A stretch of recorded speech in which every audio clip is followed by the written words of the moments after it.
Good morning. This is Leandra Clark. I am a doctoral student at the University of Wisconsin-Madison. I am at the ABSci 40th Convention, and I'm interviewing Dr. Wade Nobles. Good morning, Dr. Nobles. Good morning. Well, first I'd like to start off by learning a little bit about your history. Tell me about your background, where you're from, where you grew up.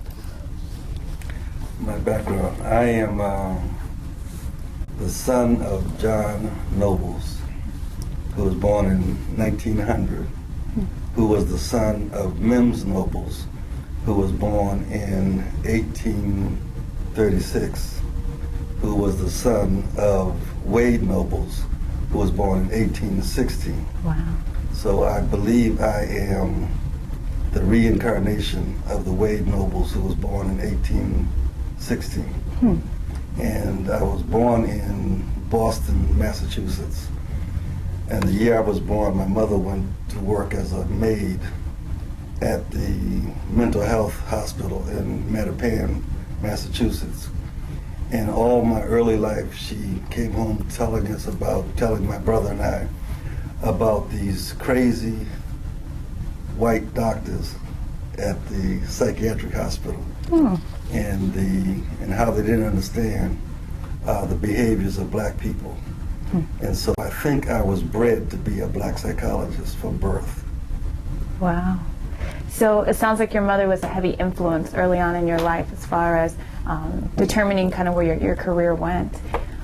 Actually, my mother, when I told my mother that I wanted to be a psychologist after I finished high school, she had a little concern, and she asked me to be sure I could get a job that was paying me a salary, because she didn't really understand what psychologists do. And my mother had a 7th grade education, and my father had a 3rd grade education, and they are the ones who educated me. I don't think that I learned much from my formal education that superseded the lessons I learned from my parents. Wow. So tell me about your formal education. Where did you go to school? What kind of student were you? Actually in high school, I went to almost all my high school in Boston. And in Boston, the city schools were segregated by gender. So I went to all boys school. And then my senior year, when my father transitioned, my mother decided she wanted to get as far away from Boston as she could, and because things were literally falling apart. And she had a brother working in California. And so he told her to come to California, so she packed me up. I'm the baby in my family, so I was the last one that left at home. And so she packed me up and boxed up some chicken, and we got on a Greyhound bus and we came to California. And I finished my high school in California, at Oakland High School. And that's a integrated school in terms of males and females. So my skills with girls was really after school and before school, but I never had an understanding of what you do with girls in the classroom, because that was sort of strange to me. So I spent most of my senior year in the library, because I was sort of retreating from publicly letting people know that the only time I could deal with girls was at the bus stop or after school or before school. And they were bothersome to me in the classroom. They were a distraction. And so I then found out that I had a love for reading, because going into the library, I wouldn't just sit there, I found I had a love for reading. And as it turns out, as I'm thinking about it, I was attracted to ancient history. And I just sort of read all the ancient history and all the Peloponnesian Wars and Greek stuff, and that never really satisfied me, because even as a high school student, reading that, I was always wondering, where were we? All these wonderful sagas going on and reading and intriguing, but I never saw myself. And so I think that's when I started the quest for trying to understand where we were as African people in the world. And then I was on a path. Wow. So from high school, you went on to college and grad school? I went, but it was very good for us, because we were, I said, things were falling apart in my family in terms of finances, etc. And so coming to California, we were blessed to be able to go to junior college. So I went to junior college, what was called a junior college, and I began to study, and my older brother and cousins sort of came out, and so we had almost a little compound of people who were trying to go to school. Wow. And we did all kinds of wonderful things to make their going to school work in terms of acquiring gasoline that we didn't pay for and steaks out of the Safeway that we borrowed and things like that. But okay. it was a time when we were very creative in terms of making sure that we survived and that we went to school. And as I think about it, it was in an environment where education and politics became very melded, because it was a time when we were at the height of the, some would call the black political movement, but it really was a reawakening of who we were. But everybody, Oakland was a very wonderful and exciting place. The Panthers were emerging. The Nation of Islam was very strong. People were making a critique of where we were, and there were slogans of community control and self-reliance and having a responsibility to take care of our own. So it was a very rich environment to be a student in. Right. Because it wasn't about I'm going to school to get a job. It really was about I'm going to school to get the skills to make history, to change the way the world is. So throughout that time as a student and considering the political climate, where were your sources of support? You kind of talked about this cohort of people, your peers, that were there to support you, but what were the other supports? Well, I also got married during all the time. Okay. And my wife became my source of support. Yeah. She and I both were working, and when I went to graduate school, I should point out that I went to San Francisco State University, and I was one of those students who some people will record as the radical students who caused the strike, and we literally, in my senior year, caused the university to recapitulate and to critique itself about it not being an academic institution that provided a liberal education, because there was no education for black people grounded in the interest of our historical record. And so we as black students, or the Black Students Union, made the university close itself down and engaged in the longest student strike on record. And the university capitulated to our demands and established a Black Studies program. And then again, as a student, I was in the midst of people that were great people. Nathan Here came in, and Sonia Sanchez, and Amir Baraka came in, and we were all just sort of sitting in like a room, like a table, struggling and talking about a common enemy, and kind of evolving the common destiny. Because while we talked about having a Black Studies program, it was mostly rooted in Black history, because that's what we knew as being absent. And almost simultaneously, as a student at San Francisco State, there were two Black psychologists, Joseph White, actually with three, Joseph White, Harold Dent, and I'm blocking on the other brother's name. But Joseph White is not more important, but Joseph White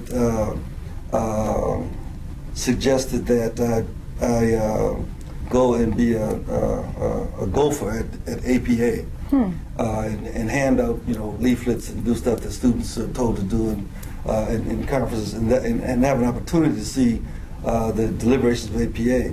And so I went to APA, but unbeknownst to Joseph, I had the strategy that I was going to go, make sure the people who were signing us in signed me in, and then I was going to leave, because it didn't make no sense. I just want to get credit that I was there, so I get back extra credit points, and I was going to leave and go back across the bay to Oakland and pick up my kids, talk to my wife, and that kind of stuff. But as I was leaving out of the hotel in San Francisco, there were these 3 or 4 Black psychologists literally outside of one of the lounges, and they were talking very angrily, and that drew me into what they were talking about. Because at San Francisco State, I had Joseph White and a couple of people. I didn't know that there was more than that. It turned out it turned out to be Bob Williams and a couple other folk, and they were talking very angrily about stuff. and I'm coming out of a radicalized student tradition, Right. and so I think I added something to the conversation about us critiquing white psychology, and I was using the language of white psychology because that's what I saw. I saw psychology as. I didn't see psychology as this universal discipline that understood the function of all people, and even in my classes, I would sit in those classes at San Francisco State, those psychology classes, and me and maybe one brother, or me and nobody black in the classroom, and as they gave their theories and their discussions, I would be shaking my head to say, that's not how my mother functions. That's not how my household functions. So I was always contrasting something missing in white psychology, and had this idea, this is white folk psychology, this ain't our psychology. And then going to the APA, I knew I didn't want that, because I had that sense, I didn't want to waste my time going to those workshops about white psychology because I'm not white. And I was just going to sign in and get out. And I saw these brothers and sisters, and they were talking about not having workshops and deliberations that were relevant to black people, and that really resonated with me. Right. And so someone called for, let's go up to so-and-so's room, and before you knew it, my memory of this history was that somebody ordered in some wine, and somebody ordered in some fried chicken, and we started talking and debating, and people were talking at the time about having a division of APA that would address the needs of black folk, and forcing APA to sort of come to a respect for our special set of issues. And then as a student, I began to argue in that session that we should not even be an APA, that we should break away and have our own psychological association. And I think that was the tenor of the time. There were a lot of people talking about black organizations, again, the Oakland radicalization of community control, and white folks are the enemy, and we got to do this. So out of that sort of retreat that we had at APA, the idea of having the Association of Black Psychology was born. And I tell my students now that because of the in quote accident of circumstance, or the prophecy of destiny, I became the baby father of ABSI because of the fathers of ABSI. Right.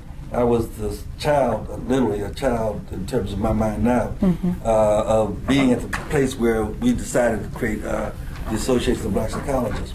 And then Joseph gave me the encouragement to go on to graduate school. Okay. And I knew I wanted to do that. I had no idea about the mechanism. And those students and cousins with the little compound I was living in, I had a cousin who named Fred Logan, who said, what you got to do, and that's how kids talk to each other. He's like 2 years older than me, so like he knows everything. He said, what you got to do is pick out the top 10 best schools in psychology and apply to those top 10. And then if those top 10 don't work, and I tell my students the same thing right now, if those top 10 don't work, go to the next top 10. But also study what the top 10 said about you, so you can you can keep refining yourself. So I did that. I applied to the top 10 schools, and and Stanford University accepted me, Michigan State accepted me, and Cornell. And so I have a young wife and a baby, and I said, I don't want to go to no Midwest where it's cold, and I don't want to go East Coast where it's cold, and I don't know about where is this Stanford University at? And I'm living here in Oakland, and Stanford University is like 30 miles down the road. And so I said, I think I'm gonna go to Stanford. And so I chose Stanford. So my record is that of the 10, 3 accepted me and 7 rejected me. But that ain't the important part of the story. The important part of the story is that I chose Stanford not because it was the best, but because it wasn't cold in Palo Alto. And but when I went to Stanford, I realized that Stanford was cold, because Stanford was like Disneyland, Hollywood, very, very, very rich and powerful white folks who didn't understand anything about black people at all. And I went into a program where Joseph actually rode down to Stanford with my letter of recommendation in his hand. in his beat up car. He had a beat up car, and spoke to the chairman of the department. And I believe Joseph might have threatened him. I'm not sure that side of the story, but Joseph was very instrumental in telling me and helping me to realize that Stanford would be a place that I should go. And my own radicalization made me go to Stanford like a guerrilla warfare. I went there with the mindset that I was going into enemy territory, and I had to get what was good and get out. And so day one, when I went to Stanford, I looked at their program and I studied it, and it was essentially a 4-year program. And I figured out that I could do this in 3 years. And so I proceeded day one to get through with my PhD in 3 years. And so the first year I got my master's. I got my master's from Stanford. And I did that because I said to myself, I may not be able to hold my breath long enough in this funky place, so I better get my master's in case I decide to leave. And so I got my master's in 1 year, and then I got my PhD in 3 years, and I was gone. And then I came back to Stanford a couple of times as a working professional psychologist, and I'm an experimental psychologist. I'm working in a mental health center doing research here in San Francisco. And I was actually invited back to Stanford to speak a couple of times, and there were students who were my cohort who were still playing around at Stanford. But what I realized is that going to Stanford was nirvana for them. That was the end, that was the goal, to be at Stanford. Right. Whereas my strategy was to get in and get the resources and get out. And so I started seeing there's some even differences in intentionality about why people do what they do. Because getting radicalized, my job was to get the resources to engage in this war, this intellectual war, and to provide sources of information to my community. Whereas my white counterparts were just so happy to be at Stanford University. And when I said I hold my nose because it was a vulgar place, one of the things that Stanford did that I think was really vulgar was that they had a requirement for all first-year students to go to a 4 o'clock sherry hour. Sherry hour. And the sherry hours was where all the Stanford professors would walk around and puff up their chests and talk about how great they are and tell us that you are the best because we accepted you. Like that, they were like trying to anoint us. And that was so abrasive to me, because I said, first of all, what's the sherry shit about? I mean, why sherry? Why sherry? And then why do we got to walk around this room? And they literally just sort of paraded around like peacocks in this room, talking about how great they were. And they would say, Dr. So-and-so, you're great. And he's like, oh, no, you're great too. And oh, you're great. And I said, this is so obscene. This is so obscene up in here. But it was an intentional attempt at indoctrinating these first-year students. And not saying that what Joe did, but also I had good teachers at Sinclair Drake and other teachers who gave me the sense that the best teacher wants his students to be better than him, and that your success is when your students are greater than you. Whereas these Stanford professors were saying, you are always going to have to bow down to me.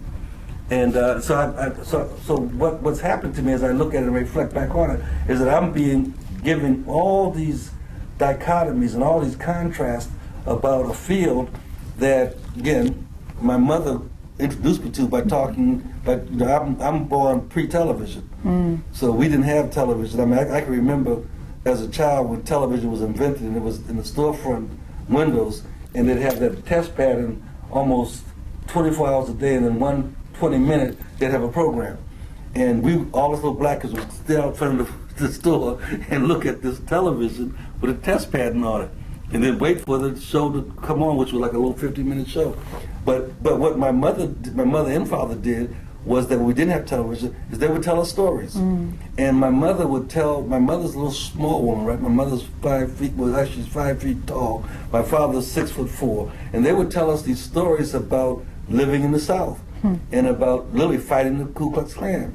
And my mother would tell this wonderful story about how her father had 13 children. And he taught all his children how to shoot guns. And her oldest brother went to town and he got accused of, this is almost everybody's story, got accused of looking too long at a white woman.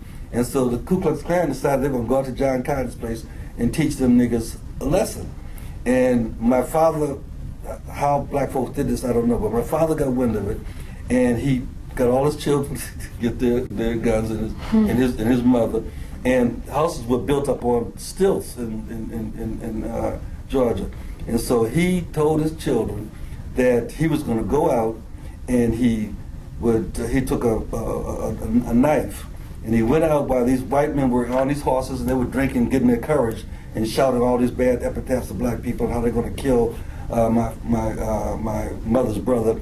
And my father said, when I give the signal, just start shooting, right? To all his children and his mother. And his mother was partially Native American, so we said that she was this warrior Indian. And so what my grandfather did is he crawled while these white men were drinking on their horses. He crawled through the horses and he cut the tendon of the leg of each horse. He cut the tendon. The horse would just go, the horse just make a little noise, and the white folks would just think the horses been uncomfortable. And then he gave this signal, and when he gave the signal, all my mother's brothers would start shooting out the windows at these white folks. And my grandmother went out with this hatchet, and she started chopping these people. And this is a wonderful story for me. This is entertainment, right? It's a wonderful story. But what happened is that the white folks that survived went back and said, "Don't go out to the Cotton place, because that John Cotton is a crazy nigger." And they left my family alone from then on. Now the lesson I learned there, I took with that, is that my grandfather had such a love for his family that he literally crawled out on the ground and put himself in danger in order to protect his family. But he also prepared. He prepared, and so even my work style now is that I always over prepare. And I always see myself as what is the intention of this meeting? See, my grandfather said, what's the goal here? The goal here is to save my family. And the goal, so it wasn't let me go out and take my hat off and hope these white folks will forgive my son and plead my case. The goal was that I'm not going to allow you to hurt my family. I'm going to protect my family. And that has been sort of that's embedded in my very soul, that there's nothing I will not do to protect my family, including putting my own life in danger. I got that from John Cotton. And so he becomes a prototype hero for me. And I remember as a child, it turns out he and I both were born on June 6th, so I love this because now we had the same birthday. And when I would go as a grown man, literally married man, and my grandfather came to California once to see us, and I can remember just sitting on the couch beside him and feeling so special because I was just sitting beside him. That's a psychology that I wasn't getting in school. So there's something about the dynamic of black life that we have to see as the database for us as black psychologists, understanding what these dynamics are. Because here you have absolutely vulgar oppression, dehumanization, and you got this love of family and this protection of family that inspires young people, children, to see themselves as having a mission and a destiny in life. Well, Dr. Nobles, you talk so much about kind of your own resiliency through growing up, the resiliency of your family, and also the resiliency through graduate school. So what happened for you after graduate school? What happened for your career? What happened? I was invited by my professor. I've had the blessings of having these wonderful men and women to sort of come into my life at the right time. So when I was at Stanford decided it was going to hire some black professors, and it hired a brother named Cedric Clark, who became Saeed Khatib, and a brother named D. Philip McGee. And these two brothers were like 5 years my senior. They were like old men. And so we immediately began to hang out together and to learn together. and Phil McGee had gone to graduate school with this other brother named Luther Weems, who became Naeem Akbar. And so Saeed and myself and Naeem and Phil McGee, we began to bond together to think about this question of psychology and about black psychology in particular. And we even sort of organized ourselves under this rubric called SASSY. It was something like the Society for the Advancement of African Science or something like that. But we began to play around with it. And Saeed suggested that he had been contacted by Reginald Jones, and Reginald Jones was thinking about publishing a book on edited text on black psychology. And Saeed said, you should write an article. Now, I'm a graduate student here. I'm at that mindset about how do I get my term paper done, you know, and how many references, you know, all that the crazy little mentality. But Saeed saw something in me that said you should write an article for publication. And so I took that challenge because he really was inspirational in a strange way. Saeed would take your work and you spent a long time doing your papers and stuff, and Saeed would take a minute in his office, look at it, and go right to where it was weak and say, no, this is not good enough. And you sort of, oh Lord, man, what am I going to do now? But he saw something in me that says you should write for publication, particularly around your interest. And my interest there was now I'm coming out of this high school where I'm struggling and studying ancient history, wondering where the African history was. I was bred by a black woman who said there's something wrong about this psychiatric hospital, how they treat people.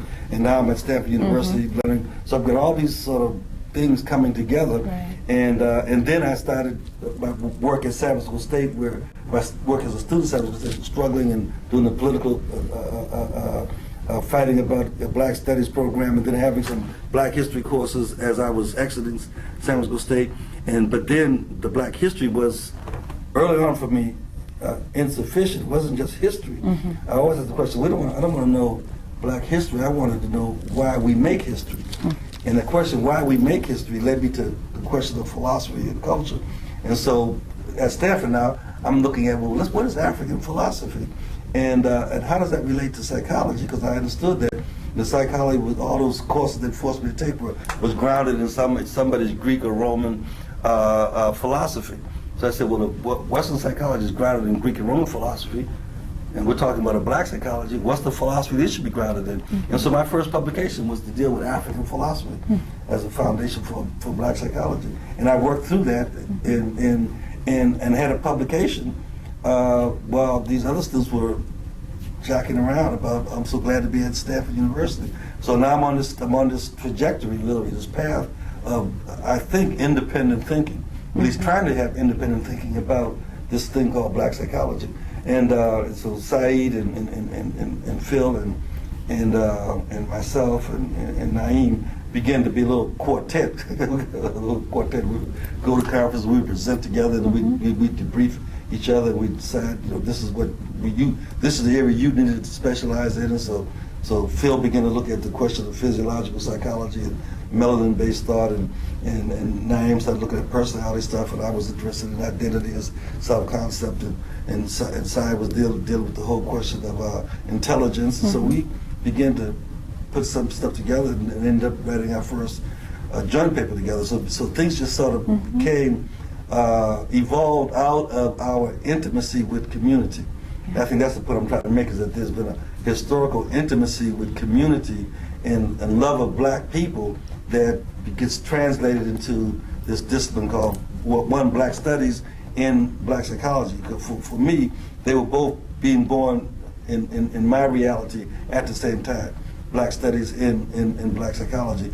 And I think the contribution that the folk that I was talking with mostly provided was to take both those disciplines and make sure they're not just a reaction to white studies or a reaction to white psychology, and that we had to ground Black Studies in an African-centered foundation, and we had to ground Black psychology not as a reaction to white psychology, but have its own grounding in the philosophy of African people.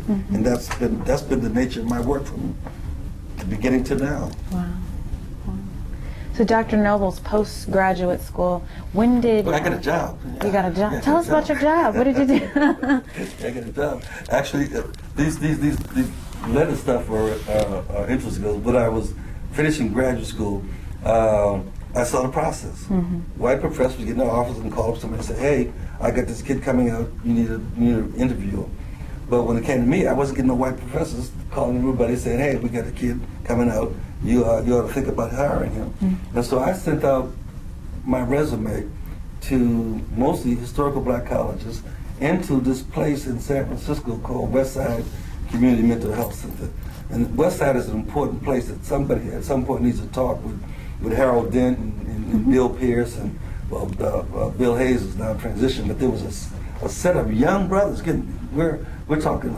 They're like 5 or 6 years older than me, so it's not like these are old. These are men and I'm a child. But there was these young brothers who at Westside Community Mental Health Center, and that was a time when, excuse me, what's his name? Jack Kennedy became president, and Jack Kennedy had a sister who was mentally retarded or something. And this is the reason why Jack Kennedy started this whole community mental health initiative that established community mental health centers all over the country, but it was because he had a personal interest in this question of mental health. But in San Francisco was young black men and women who took control in this intimate relationship with community. There was a strong community activist group, and some professionals came together and began to run Westside Community Health Center. So I applied to Westside Community Health Center. I really wanted to go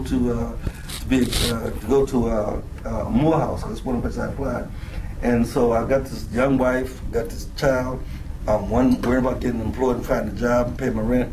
And Westside came through, and Bill Hayes interviewed me for this job as a director of their Black Family Research Projects. And because they were really breaking the paradigms, smashing the paradigm about what a mental health center should do. It wasn't just about treatment; it was also about studying and developing interventions. And so Westside offered me a position, and I waited like a day or so, hoping that Morehouse and some of the black colleges would respond to me, and because I really wanted to go teach at a black university. And then I said, no, I got to feed my family. I accepted Westside's offer, and the very next day, Morehouse offered me a position as a professor there. But this, for me, there was something about integrity, and I couldn't just now go back and tell Westside I'm going to go to Morehouse because that's where I really wanted to go. But again, it was really sort of destiny because I wasn't supposed to go there. I was supposed to really begin to develop this line of applied black psychology working in the community, and Westside gave me that opportunity. But even at Westside, dealing with the constraints of just talking about black families in relationship to treatment, for me was limiting. And at some point, I working with Bill Hayes and Tom Hilliard and Asa Hilliard and Pat Butler and myself, we formed an independent consultant firm where we were going to try to do research and stuff.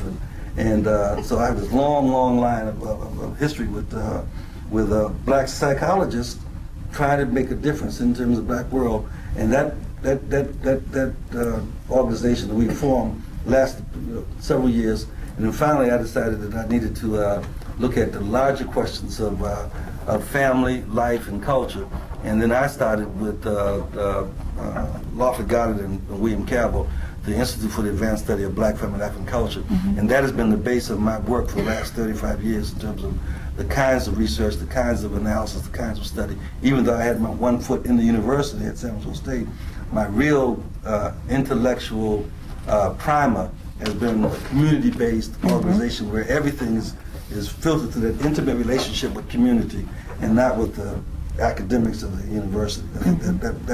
I think I'm more shaped as a scholar, as intellectual, because I have a day-to-day intimate relationship with community in my work and not some of the artificiality that is associated with the academy. So Dr. Noble says we reflect on some of the struggles and the resiliency of the organization of ABSI, what are your hopes for the future of ABSI? What things should we be looking at? How do we grow? Where do we go from here? I think that, and I was thinking about this since the convention started, that we're 40 years old, Yeah. but we might not be grown. And that ABSI has to begin to see itself as a full-grown being. And a full-grown being means that you understand what is your purpose and what is your intent, and having the will to make your intentionality a reality. Right? And I think what we're doing is we're still struggling with, and from my perspective, some insecurity about the authenticity of a independent, authentic black psychology. We as a body are still having that internal, that's not a bad thing, that's a good thing, but I'm hoping that we get beyond that and we begin to talk about this field. See, we've created a field. We've created an academic discipline, and we've created a field called black psychology. And from my part of this birth, I think we are also seeing that this field is really an African psychology. And so I would hope that that as we recognize that we're 40 but we ain't grown, that we will become grown once we give ourselves an understanding, a full understanding of what it means to be African. Because again, from my own work, what it means to be African is to be human. And that our question here is not black psychology in reaction to white psychology, or African psychology, the sort of this cultural expression of some interesting stuff, but that we have to take the authority for defining the meaning of being human for all of humanity. That's the destiny of black psychology. And or what I would say is African psychology, or my work, this whole notion of Saku, the illumination of the spirit, that we take seriously and have some debate and some discourse around this question of us being humans being divine beings having a human experience. And that human experience could have the whole range of things that we struggle with, from oppression to unbelievable achievement. But that's the expressions of events. What makes us human is our essence or our spirit. And so I would hope that, and I know it's happening because I see it even in our deliberations of this convention, that black psychologists, we across of black psychologists, begin to think more profoundly and translate those thoughts into program and action. Yeah. But we think more profoundly about what are we as the authority for defining what it means to be human for all of humanity. This is not just a black thing for black folk, but we need to see ourselves as saying, here's what it means to be human. And these are the kinds of conditions that human beings should not be forced to be in. And black psychologists, or the associates of black psychology, should be the vanguard, literally, in engaging in that conversation. I believe we need to go beyond just, we are a kind of division or component of psychology, but flip the script and say, no, we are the inheritors and the keepers of what it means to be human for all humanity, and do our work, do our research, do our scholarship, do our practice that locates us as the authority for what it means to be human. Because historically, we are African people are the original, are the prototype of humanity. For 100,000 years, there was nothing but African folk. We're no other people. And so we need to begin to talk about, take back that authority for talking about, here's the standard for being human.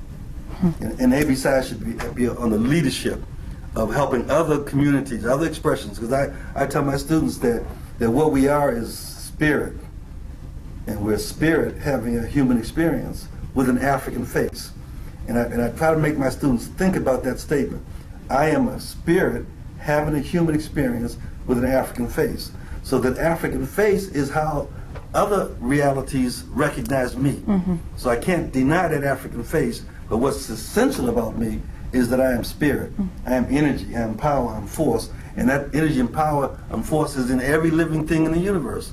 And so we are profoundly, profoundly amazing beings. But the psychology that we've inherited so contains us and so limits us that we never see the full possibilities of who we are. Yeah. Black psychology has to help the world understand how profound it is to be a human being. That's what I see the future of black psychology. Thank you so much, Dr. Nobles. I just appreciate your interview, your time today. This is Leandra Clark at the ABSci 40th Convention, and I just interviewed Dr. Wade Nobles. Thank you for tuning in.